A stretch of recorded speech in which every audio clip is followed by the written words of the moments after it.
Muy bien, buenas tardes.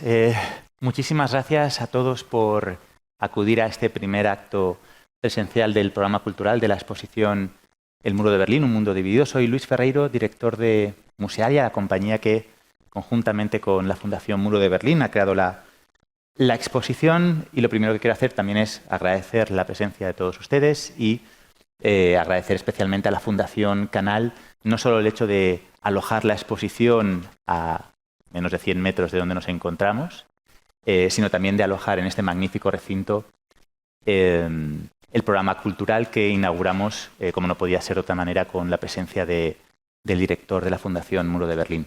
Yo voy a ser muy breve y voy a dar paso enseguida a la conferencia. Tan solo quería también recordar que al finalizar habrá una opción para hacer preguntas. Es importante, lo recordaremos después, que se alce la mano y las preguntas que sean, siempre se puede contextualizar, pero que sean lo más breve y directas posibles para poder intentar hacer el máximo número de ellas.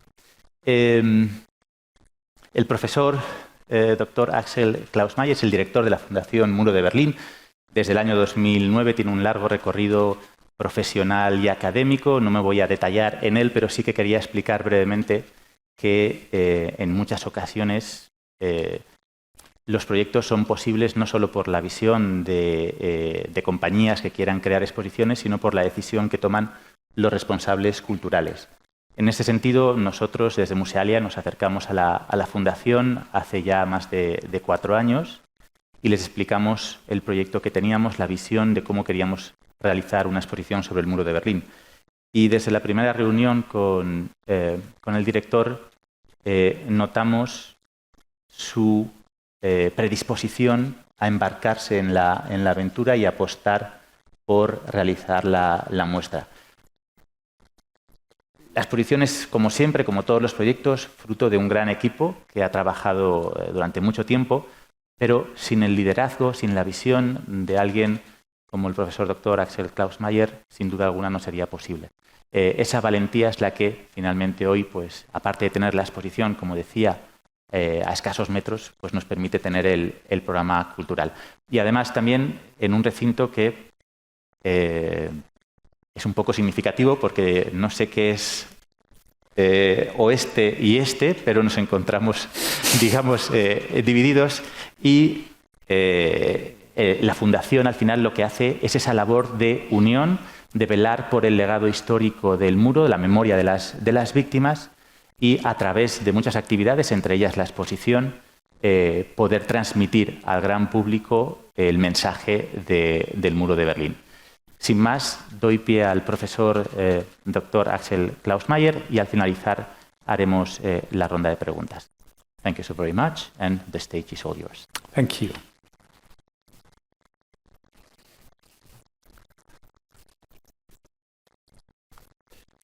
Well, thank you, Luis. Thank you all for coming tonight. I'm impressed that so many people of you came, not only to be interested in our topic tonight, but also, as I have learned already on the plane, there is football tonight. And so I'm competing with football, and why not? But I would like especially to thank Luis Ferreiro and all our colleagues, both from Musealia and also from Canal, that we can be here tonight, and thank you especially for Musealia for taking the initiative to organize this wonderful exhibition and for having the courage to embark on this adventure. And this adventure is about nothing less than communicating the values of freedom and democracies at times that are so challenging. The exhibition is so important in these difficult times when Western values of freedom and democracy are being challenged, threatened and questioned. And because it shows that both freedom and democracy cannot be taken for granted. So, dear audience, what can you expect from this lecture tonight. In times in which a changing world situation is constantly generating new questions about history, it is extremely important to research historical events based on reliable sources and in all their complexity and multi-layeredness. In times of fake news and in times in which history is being instrumentalized for current events as rarely before, we need a way of communicating history that not only conveys historical data and verifiable facts, but above all develops a skill for questioning. That is what we find with the Berlin Wall Foundation very important. I will come back to that later. Exhibitions should meet visitors where they are and where they stand, and offer opportunities to find points of reference in their own lives. Interpreting and discussing history is always about a very, very simple question. What does this topic in the exhibition have to do with me? And how and what can I take away from this history for my own actions? Yes, it does work, super. Please allow me if I limit myself to mostly German examples in this talk, and of course I want to place a special focus on how the remains of the Berlin Wall are dealt with, but I want to, as this slide already shows, deal with coming to terms with both difficult pasts in Germany, with the Nazi dictatorship as well as with the communist dictatorship. I also want to describe a number of phenomena and trends in Germany's reappraisal of our so burdened, difficult and tainted history, since the degree of German responsibility for unconditionally coming to terms with the crimes against humanity that were committed in Germany's name remains unique. However, there is probably no European country without dark chapters in its history. And this is often painful history, is often accompanied by the establishment of places that are politically burdened, difficult and painful in very many different ways. This applies to countries such as France and Spain, as well as Romania, Albania, Portugal, Belgium, and the Netherlands, to name only a few. But the current focus of interest on colonial history adds to this. Nevertheless, Germany has a lot to offer, having overcome 2 dictatorships in the 20th century, so it's no wonder that coming to terms with this difficult history is part of the raison d'être of the state. Germany has been labeled as the world champion of coming to terms with difficult pasts. Whether this is really true, this is the case, or whether this is the case, is for others than us Germans to judge. What I can offer today is food for thought, and I do hope you will find it relevant. So what I'll do is a brief review what has Germany been involved in coming to terms with the 2 last decades. It's a brief presentation of very few sites of Nazi and SED injustice. It's also dealing with, and I will be dealing with, at least one new issue, including the war of Ukraine, in Ukraine, as well as coming to terms with the colonial past. So it's a really wide range. But what do all these examples have to do with our daily work? It is widely recognized that history is a construction. There is not just one story. There are many stories, but which narrative is true? Is there any truth in history at all? And is there any truth that we can learn from? So far, Germany has essentially been concerned with coming to terms with, and I mentioned that before, two dictatorships, the Nazi past and the communist past, and more generally with preserving historical sites that were created as a result of state injustice.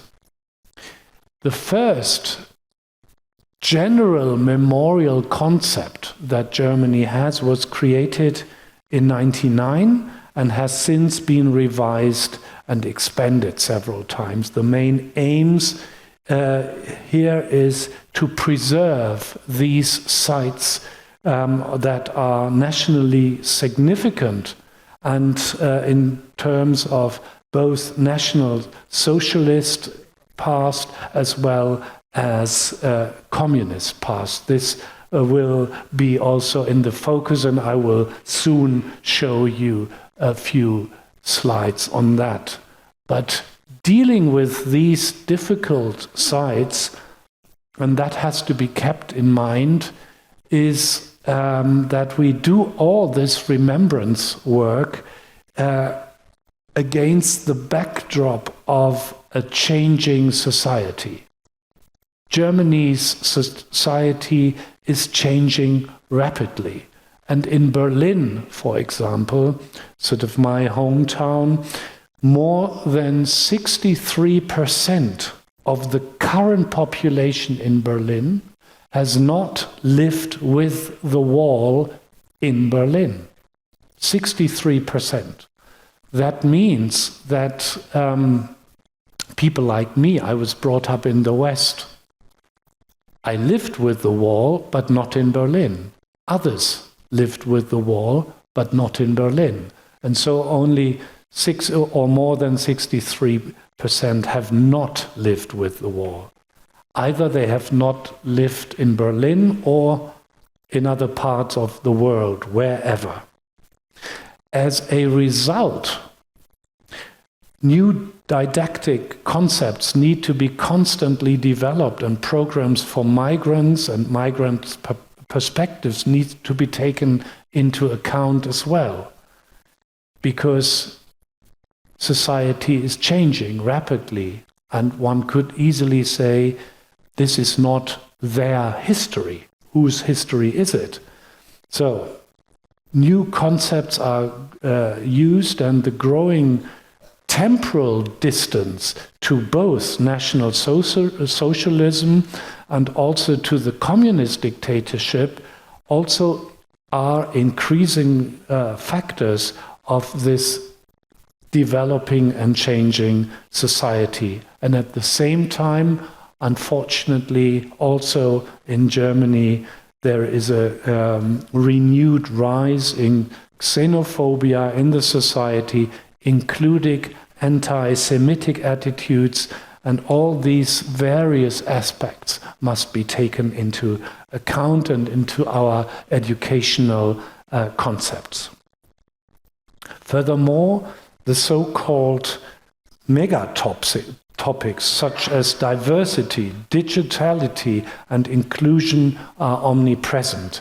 And in addition, we are dealing with a rapidly advancing digital transformation, which is also seen as the practical realization of diversity ideas. But now I would start with a few examples of these two dictatorships, of typical sites we are dealing with today. I've already mentioned the German concept of a decentralized remembrance, and this really involves strengthening authentic sites, sites where history was written and often dreadful events took place. And I will show you a few of them in a second. This decentralized concept, depending on the sites throughout the country. These decentralized concept really is something that is quite unique on the one hand, and what I will show to you is only giving you some examples as a pass pro toto, but unfortunately one must say there are so many sites I could show you tonight, but I will focus on some of the main ones. With regard to the reappraisal of the dual dictatorship history, the definition of a balanced relationship between the two German dictatorships by the German historian Bernd Faulenbach is still groundbreaking. It's a so-called Faulenbach formula, and this defines that the crimes of National Socialism are not to be relativized by the discussion of the crimes of Stalinism and communism on the one hand, and at the same time, the Stalinist crimes must not be trivialized by referring to Nazi crimes. So it's a system of two sides that have to be regarded. In other words, the atrocities happened at Auschwitz, Majdanek, and Treblinka, at the key and most important concentration camps. These atrocities, as well as those at all the other sides of racist Nazi terror system, are unique and incomparable in their bestiality. So let us now look at some of these sites, both and mainly in Germany, but I could also show you sites in other parts of Europe, just as Oradour-sur-Glane, which you see here, and of course Guernica, with most of you will be familiar with the story of Guernica, and I will come back to that in a little bit later. What almost all sites in Germany have in common is that there are places where crimes were ordered or tolerated by the state and later emerged from civic engagement. So very often installed by associations of victims that, for example, were imprisoned in former concentration camps. And it is also true for sites of the communist dictatorship. Very often victim groups, as I showed to you earlier, the Stasi prison in Berlin, Hohenschönhausen, there also victim groups were active, were taking sort of a responsibility, and they were really saying, we want to keep these sites. And some of the sites, the preservation of the monuments poses the greatest challenges. In others are, and I will show you a few, are artistically designed and are not authentic sites of the crime in the classical sense, but are reminiscent of the National Socialist or Communist part through their dedication. And we are in times where we still get more and more new sites, since victim groups gain their attention. New victim groups that so far have not been regarded important or not been considered. And one example is, for example, the group of Jehovah's Witnesses. And Jehovah's Witnesses they want a memorial in the very center of Berlin, since they were persecuted and murdered by the National Socialists as well.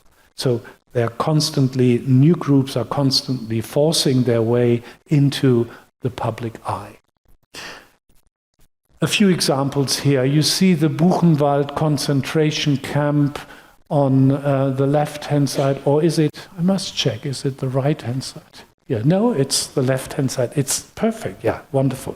So I've never worked with that, and so I'm surprised it's there, it's down there what I see. Very good. Haven't had anything like that before. So the Buchenwald concentration camp was installed in the GDR in the 1950s, one of the major concentration camps on German territory. And here Mödlareuth is the other example. Mödlareuth is a former border site on the inner German border, in a tiny little village between Bavaria and Thuringia called the Little Berlin, because the wall ran through the center of this tiny little village with a population of total 36 people lived there, but it was also divided 18 people on both sides, more or less. Very strange situation. Here is another site that is of that has terrible history in it. This is the Wannsee Conference place, a villa from the late 19th century, where in 1942 the conference took place, where the decision for the so-called final solution on the Jews was made. It's on the outskirts of Berlin. It's a villa. It's a beautiful site actually, but these terrible decisions were made there. Here is, and I'm showing you various aspects of it, because the Berlin topography of terror is a site for of perpetrators. It's not a victim site. It's a site in the center of Berlin. It's a site of perpetrators, and where the Gestapo, the secret police of the Nazi regime, had its headquarters. And a very Berlin story is here, that on these basements of the torture rooms, of the torture chamber rooms, stands the Berlin Wall. You can see it, this grayish wall there, which is incredible that it's all in one site. The Dachau commemoration site is a very typical concentration camp in Bavaria, relatively close to Munich, 20 kilometers or so north of Munich, and you can on the top you can see the total outline of the place. Here is another approach. This is the memorial to the resistance against Hitler, and here is Count Stauffenberg, who is the key figure. Always sites where history is interpreted, where Germany is keeping whole structures, buildings, to commemorate the very difficult history. And here is an example from Nuremberg. In Nuremberg, Nuremberg was famous, or rather infamous, for the so-called Reichsparteitag. The Reichsparteitagsgelände is the area in the center of, or south of the center of Nuremberg, where the National Socialist Party had their mass organizations and their mass meetings. And here you see the new documentation center, which is actually kind of demolishing the big old glory of the building to show that something has happened, and now it's a documentation center. And sometimes it's very sort of tiny, little, hardly to be seen. Here in Berlin-Grunewald there is the Carril 17. It's only actually a site area of a station. And from this track, the first deportations of Jews to extermination camps took place here. And so there is a tiny exhibition on that at this here, very close to these rail tracks, and we have commemoration ceremonies on the relevant days every year. And here, this is certainly the most famous one, which is the memorial dedicated to the murdered Jews in the very center of Berlin. This is not a historic site in terms of that Jews were killed on that site. It's not a site of a concentration camp, but it is a site very, very close to the most famous Berlin tourist attraction, the Brandenburg Gate. And just there it is where Germany remembered its biggest and greatest shame. It's an artistic site, and you can see with these images where the idea comes from. It comes from Jewish cemeteries in Jerusalem, and it's also influenced by the organization of concentration camps, such as Auschwitz on the left, and such as where the inmates of the concentration camps had to be reported. So you see this here where the idea comes from. Very close to it, in the very center, in the Tiergarten, is a memorial dedicated to homosexuals that were killed by the Nazis. It's only, 100 meters away from it. And a very moving, very small installation in the center, but all very much in the center of Berlin. The second dictatorship. Due to this lady and her helpers, the wall disappeared nearly completely. This is one of the wall packers. This woman, she's one of the wall packers who hammered away the wall in 1989 and 1990, and only a few little remains were preserved. Here are some really sort of unconspicuous examples in various parts of the world. Sometimes it's only a color shape, and as bottom left is a fence. There, the Berlin Wall was not a wall, but a fence, very close to a canal.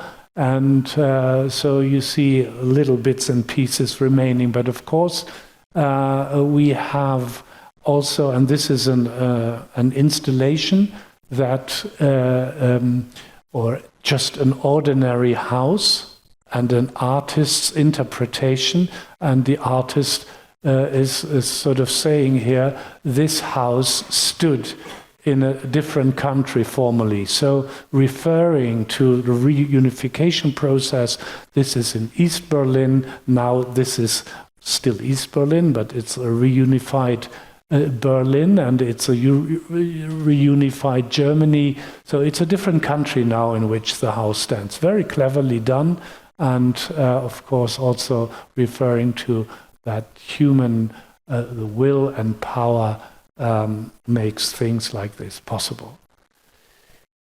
Sometimes we have a memorial here dedicated to the first upheaval against uprising against communism in Leipzig, for example, where you have the track, just a little bit of the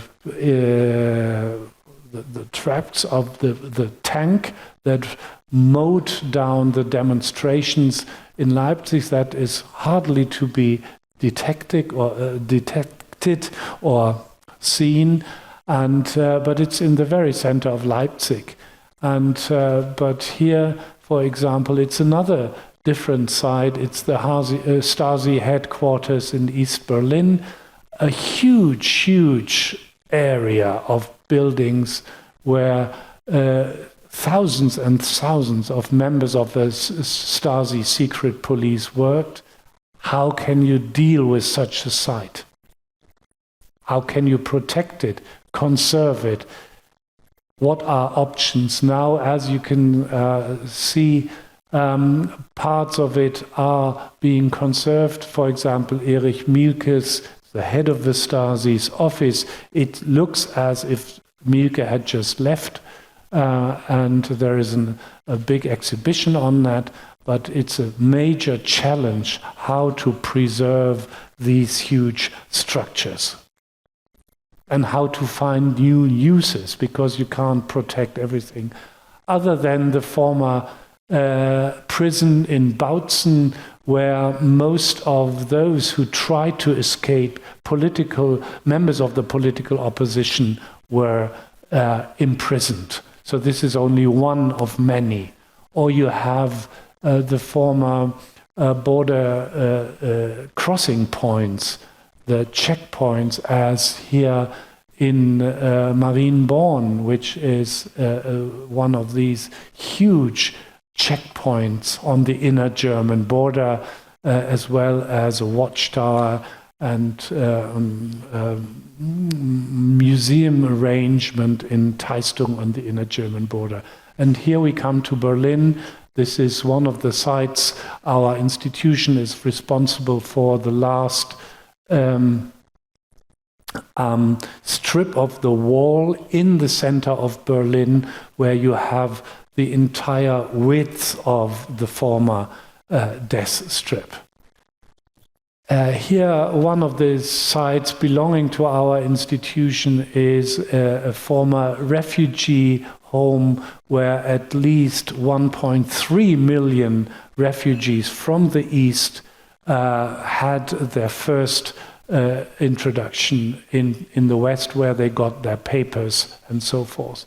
Here on the left-hand side is the so-called Parliament of Trees, an artist's installation very close to the Reichstag, of completely different character than the memorial to Günther Litvin, the first person killed and the first person shot at the wall. And here the story is that the younger brother of the first person shot simply took this watchtower, rescued this watchtower, and made a museum for his brother who was shot in 1961.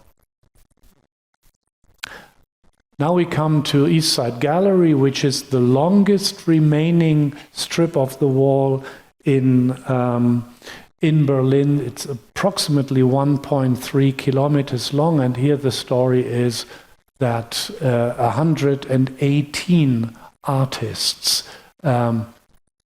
confiscated the wall in 1990 and made the longest gallery on earth here, 1.4 kilometers, and many pictures and paintings here on that.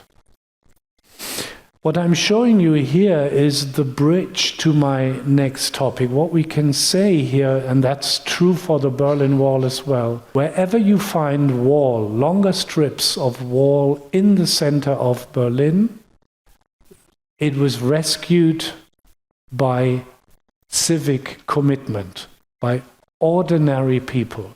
Ordinary people said, we need it for future generations. Politicians, and the majority of it, wanted to just get rid of it as quickly as possible, because the wall stood for hate, for hatred, for death, for division, and for pain. But it also stood for the joy of overcoming the wall and the Cold War peacefully. Now, in some parts of Berlin, the wall where it stands, it is protected, of course, but it's used here for current debates. And here you see George Floyd, and you will all know the story of George Floyd, the American who was brought to death by American policemen.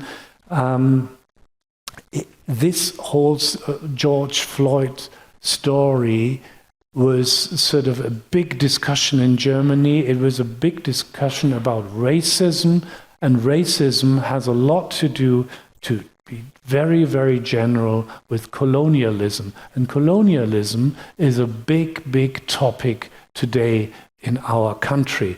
And so even here on the Berlin Wall, you have a connection between coming to terms with the difficult past of the communist regime and with colonialism. And here, to come back to one or two pictures on the East Side Gallery.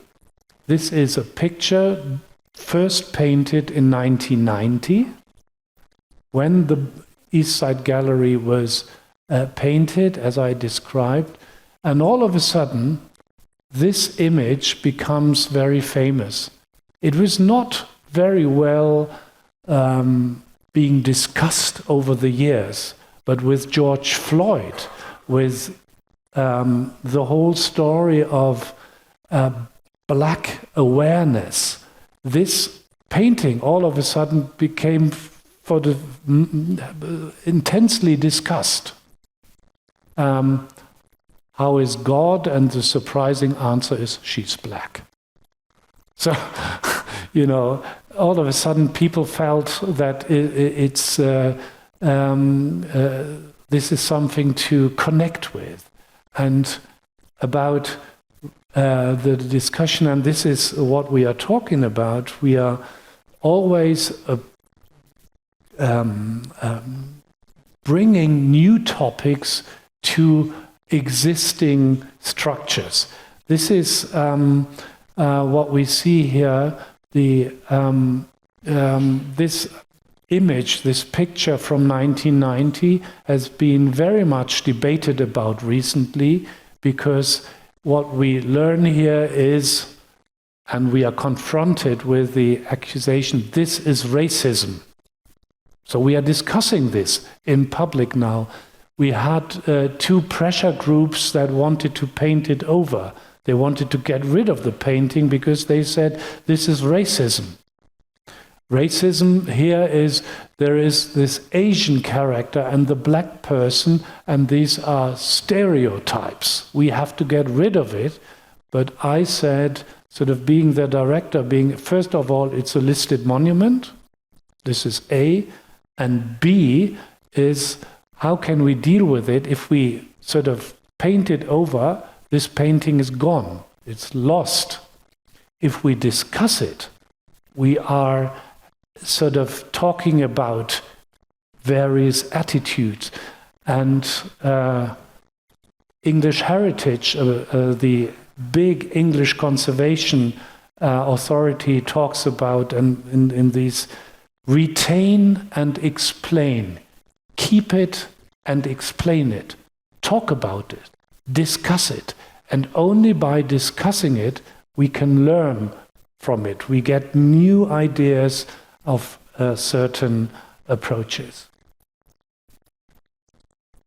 Colonialism is becoming, I would call it, the third column in current debates in Germany. We had the National Socialism, we had the communist dictatorship, and now we have colonialism in all different aspects, and I wonder whether it's similar in this country.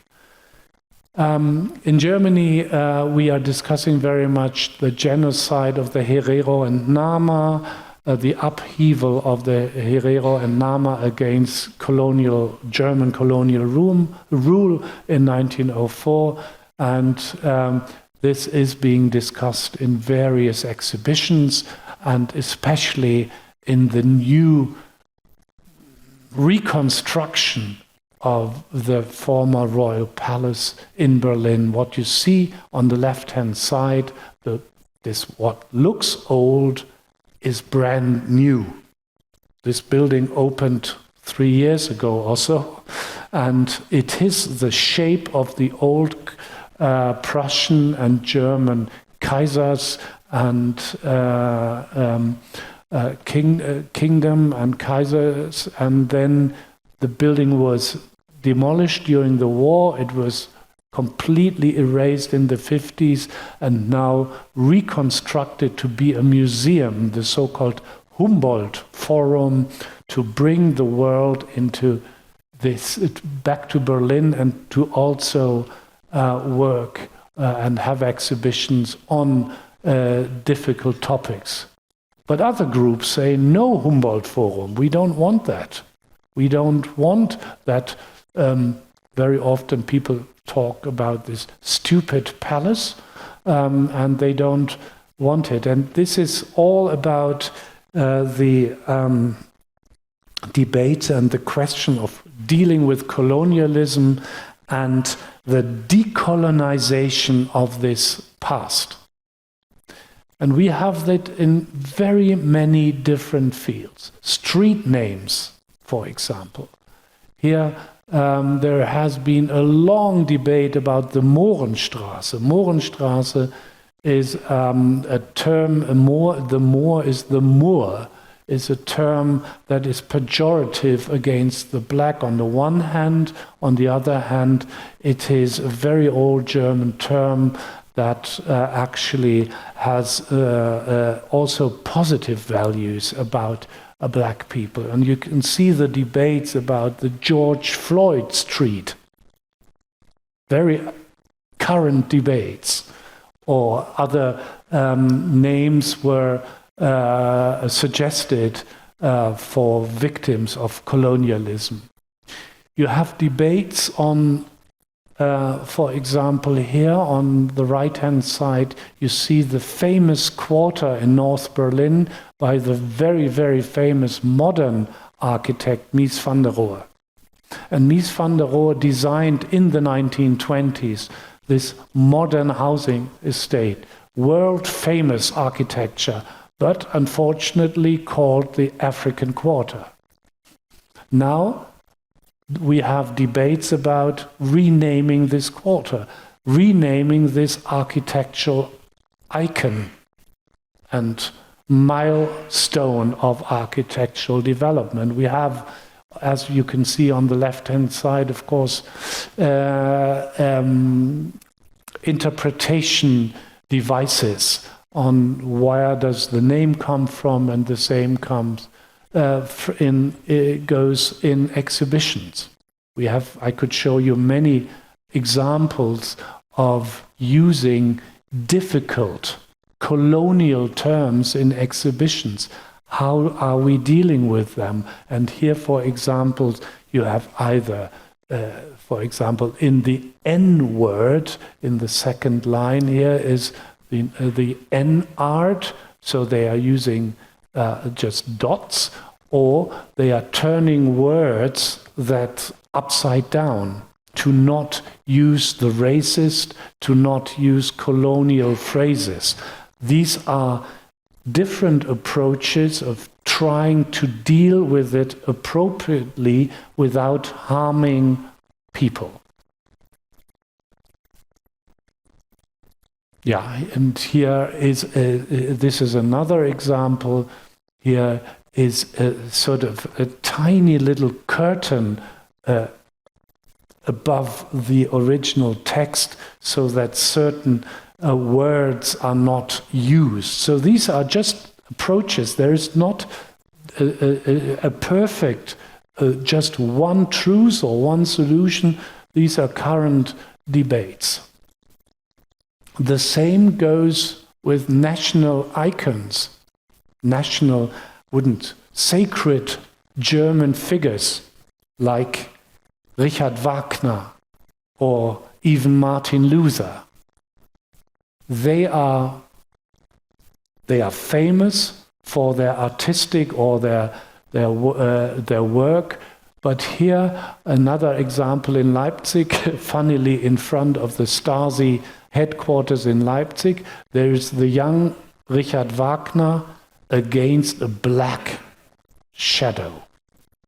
This is an artistic way of dealing with it, and by Stefan Balkenhol, a very famous German sculptor. So all sort of many ways this is what we are dealing with. So are we taking it away? Are we sort of bringing them down? Are we renaming streets, sites, churches? If we do so, then we also have to rename the Spanische Allee in Berlin. Why is that? Because the Spanische Allee in Berlin-Zehlendorf was named Spanische Allee in 1939, when the National Socialists renamed the Spanische Allee in honor of the Legion Condor. And the Legion Condor, and now I'm coming back to Guernica, the Legion Condor fought in the Spanish Civil War on the side of the fascist General Franco and laid the town of Guernica in ruins in 1937. If we bring down Wagner and Luther, then my vote would be rename the Spanische Allee, because it's all in a way comparable. And finally, and that is my almost last example, finally we come to current debates and discussions and the war in Ukraine.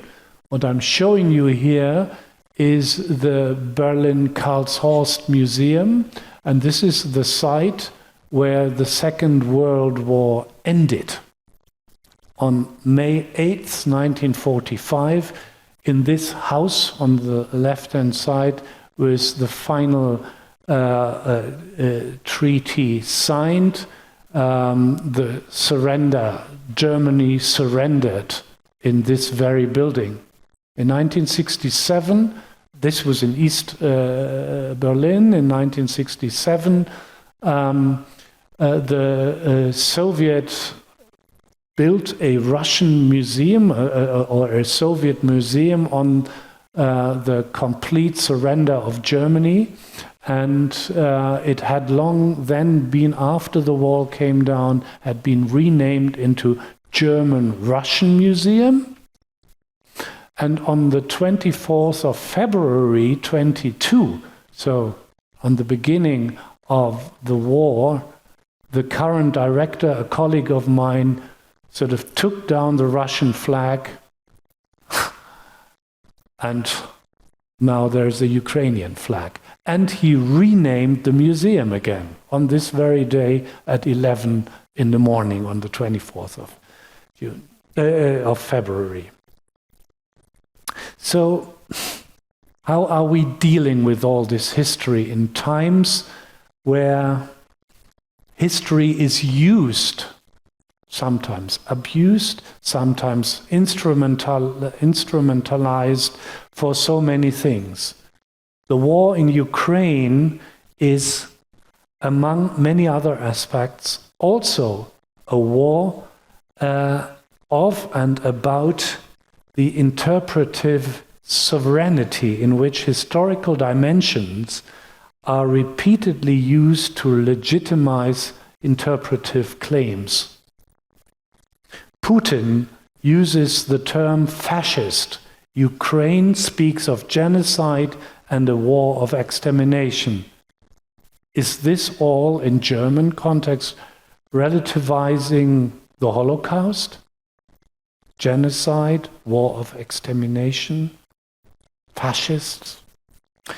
For us historians and for us in the Berlin Wall Foundation, the aspect of questioning and decision-making competence is therefore extremely important, because it's about empowering people not only to inform themselves appropriately, but also to give them the tools to initiate a decision-making process themselves. Incidentally, the exhibition here in Madrid is also hugely important in this respect. It's about giving people information, fact-based information. The most important weapon, and I'm coming to an end here, the most important weapon and the best instrument against the latest forms of historical obfuscation is empiricism. Analyzing facts and sources, because it's through the sources that a partial approach to the complexity of truth is possible. Coming to terms with the complex past requires thorough research and a social discourse. We are convinced that our ways of thinking and behavior are shaped by the past and the present. We need and teach methodological skills. We need differentiated approaches in times when history is being used for fake news. The German philosopher Jürgen Habermas called this the anti-totalitarian consensus, which is defined in particular by democratic and constitutional values. The rule of law, the separation of powers, freedom of expression, free elections on the basis of a free and democratic constitutional order are the guidelines for our memorial work, which should enable our visitors to take a critical look at history and the values of the present. The time of the Cold War and the division in Europe has left its mark on us, and this exhibition shows that very clearly in both East and West. These imprints, the ways of thinking and behavior, often determine us to this very day, and it is important to take a closer look at them for the sake of the future. Those who know the past of dictatorship will hopefully respect and appreciate democracy all the more. This is what we hope, work, and thrive for. There is a much greater need to look at long lines and therefore also to engage in dialogue with the experiences of our European and international neighbors. The knowledge of history gives us the responsibility to come to terms with it. And finally, the exhibition, The Berlin Wall, A World Divided, reminds us that the lesson of history must never be forgotten, and that it's our responsibility to ensure that such crimes are never be repeated. And yet, it also shows us freedom and democracy is possible. But what else, and I'm finishing with this sentence, but what else can I say against the background of current political developments and warfare in Central Europe? Thank you so much for your attention. I hope I gave you an insight in our work and our endeavors to fight for freedom and democracy, and the Berlin Wall as an international symbol is what I would like to finish with, since here just there, it's top right, make it this way. Top right shows the international dimension of the Berlin Wall, because this is taken from a newspaper in Caracas, South America, on November 9th in 2019, and we were on the front page. So this is a message around the globe.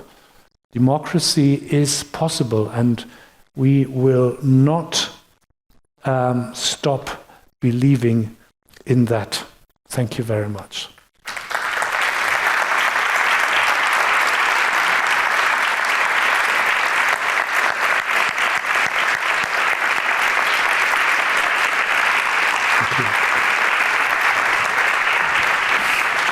Thank you very much. Muchísimas gracias. Ha sido un auténtico placer escuchar a la conferencia y vamos a abrir el turno de preguntas, pero ya que estoy aquí y mientras le instalan el traductor, quería lanzar yo una primera pregunta antes de dar paso al público. Y es sobre la complejidad de gestionar una institución que tiene un legado tan importante, pero que es una gran plataforma para hablar de temas actuales, pero cómo se conjuga con... Yeah. It's difficult. Thank you. Thank you very much. Well, thank you for the question.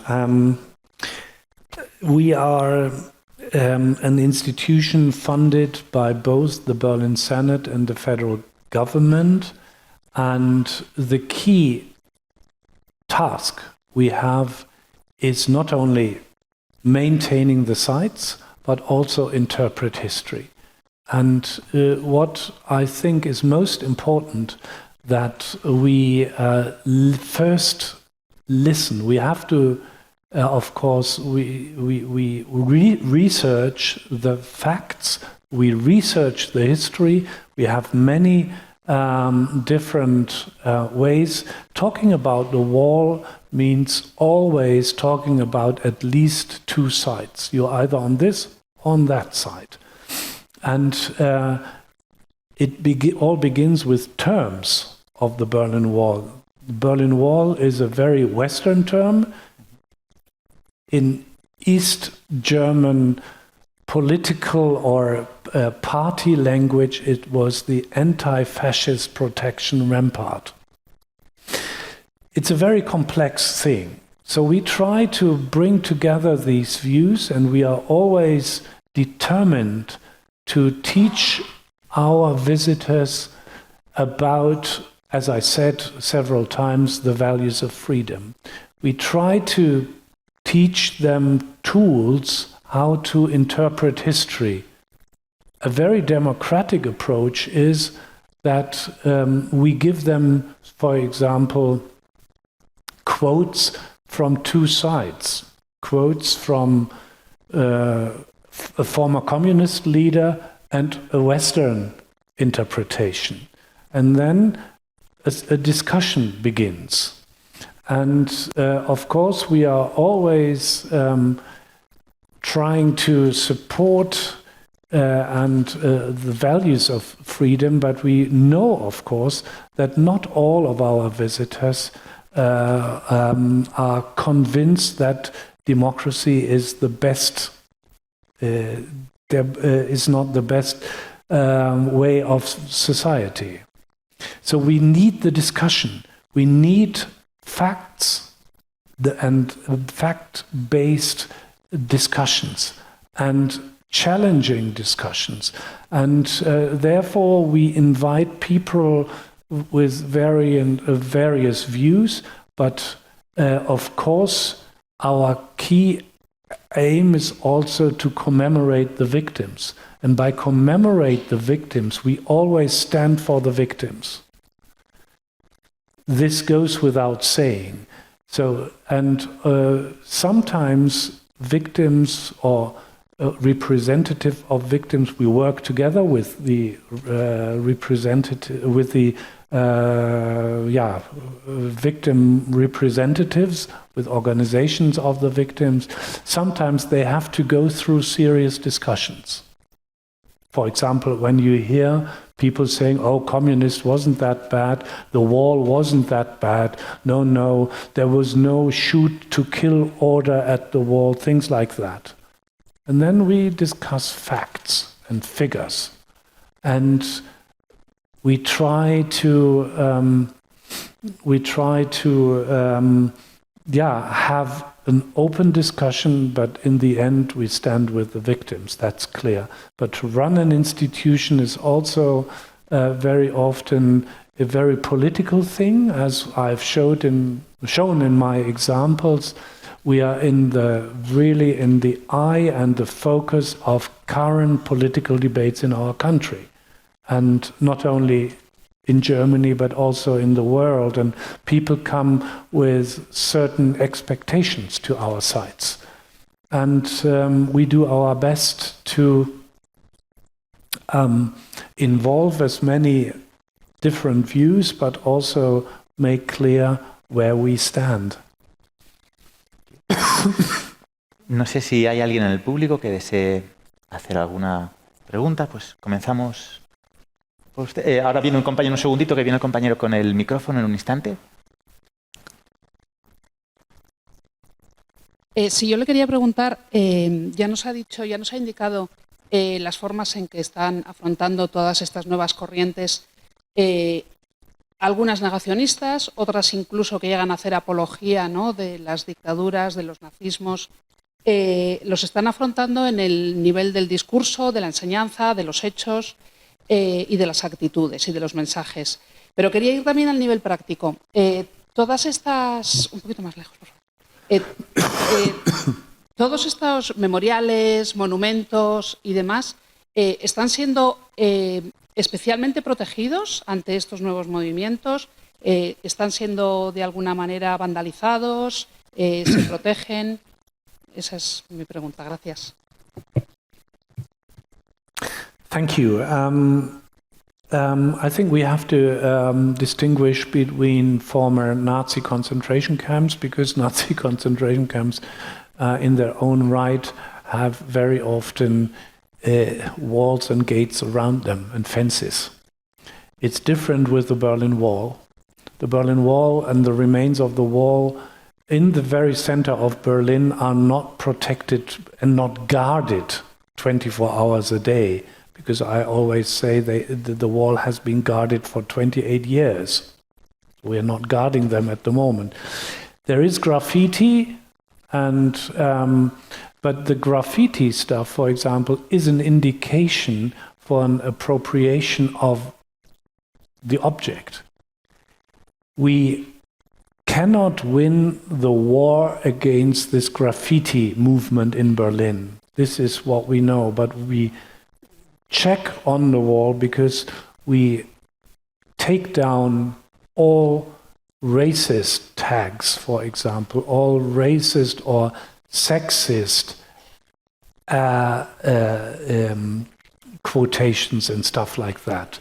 This we do not accept as soon as it is against human virtues, and we take it away. But yes, in discussions on sites, it's this more or less the same politics. We do expect respect for all sorts of the ground basis of our democratic societies. And as soon as this is obstructed, as soon as this is vandalized, we interfere. Había una persona que había levantado justo antes y después pasamos a la primera fila. Hi. How has been this path of learning, educating, and re-educating society amongst the different generations that are now there in Germany? Because I mean, like, other people maybe are not taking it so easily as younger ones, for example. As I said, the society is changing rapidly, and we are, unfortunately, I must say that, and I deeply am also ashamed of that. We do have a very strong populist movement in Germany now. We have a party in our country that will, unfortunately, perhaps during this year, in 3 federal states, perhaps gain, well, perhaps not the entire majority, but will gain more than 30% of all votes. And in that respect, we are facing a serious problem that is threatening our democracy. We have developments in other countries in Europe like this, but Germany is on what I try to point out with our history in our sort of rucksack. It's different. And we are very much aware of that. And there is a great number of people, and you might have seen that on the news that earlier this year and in this last year there were mass demonstrations for human rights, for democracy, for freedom of speech, and against this party, the right-wing populist party AfD, Alternative for Germany, as they call themselves. So there is a mass movement against it, but at the end, votes count. That's the problem. And that's the good thing about democracy at the same time. And we will see, and I see a sort of general movement of all other parties trying to connect and cooperate against this populist right-wing party. However, this becomes, and this will affect our work in the future, because we have advisory boards and political boards, and they are there in which members of various parties are members. And of course, one can imagine that, for example, if you have two people or two members of this populist right-wing party on a board deciding on the future of a former concentration camp site, this might be that might be influential. I cannot look into the future, and I still believe into the democratic majority, because even if this party gains 30%, still 70% are against them. This is the positive approach, and yet they are influential. Para mantenernos en el margen de tiempo de la conferencia, no creo que tengamos mucho tiempo más, pero hacemos una pregunta aquí y vemos si podemos hacer alguna otra.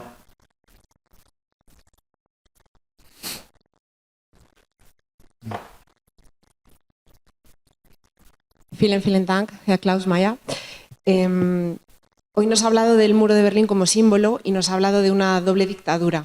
Me pregunto si todo esto tiene algún aprendizaje hoy con dos guerras tan próximas como son la de Ucrania y la de Gaza. ¿Qué aprendizajes o qué learnings podemos traernos de esa historia a la que estamos viviendo hoy?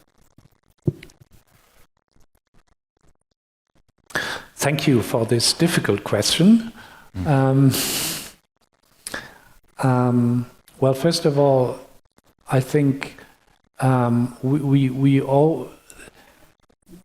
always learn from history. History never repeats itself. The world is continuously changing, but we do have certain phenomena that do come back. And I always like to point out that the Berlin Wall was in that way unique and special and without any comparison, in that there was a autocratic regime that fenced in its own population. And it was a wall that was facing inwards and not outwards. That's, first of all, something absolutely unique compared with all other walls in the world. It's different to the wall in Korea, the DMZ. It's different to, for example, to Cyprus, and it's different to Mexico and the States, and it's also different to Israel.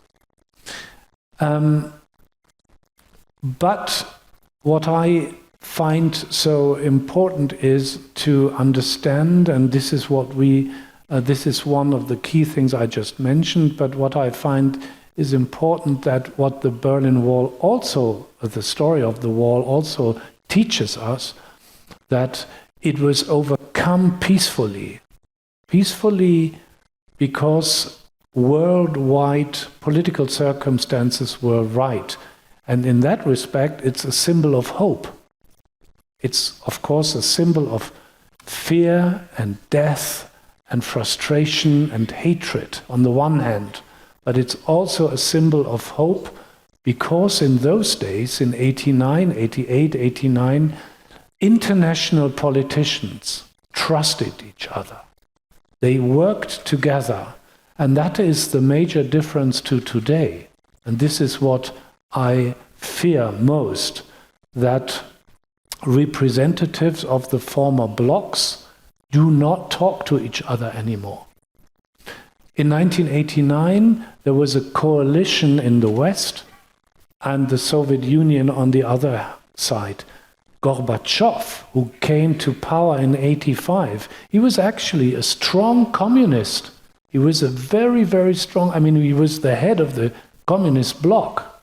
And yet, he talked to a very conservative Mr. Reagan. And they trusted each other. And the world was different. There were treaties between the blocs. And the treaties guaranteed, for example, nuclear disarmament,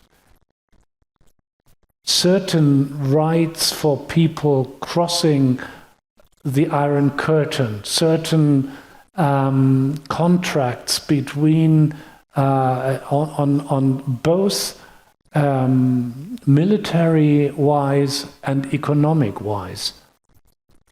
Name me any of these contracts today. There are none. And this is what makes the world so dangerous in Ukraine, and also this very, very complicated and multi-layered challenge we have in the Near East. Very difficult. Pues muchísimas gracias. Desgraciadamente estamos fuera de tiempo, así que tenemos que acabar aquí este primer acto del programa cultural, agradeciendo muchísimo la presencia del profesor doctor Axel Klausmeier, a la Fundación Canal por acogernos y, por supuesto, a todos ustedes por acudir. Muchísimas gracias y hasta la próxima. Thank you. Thank you.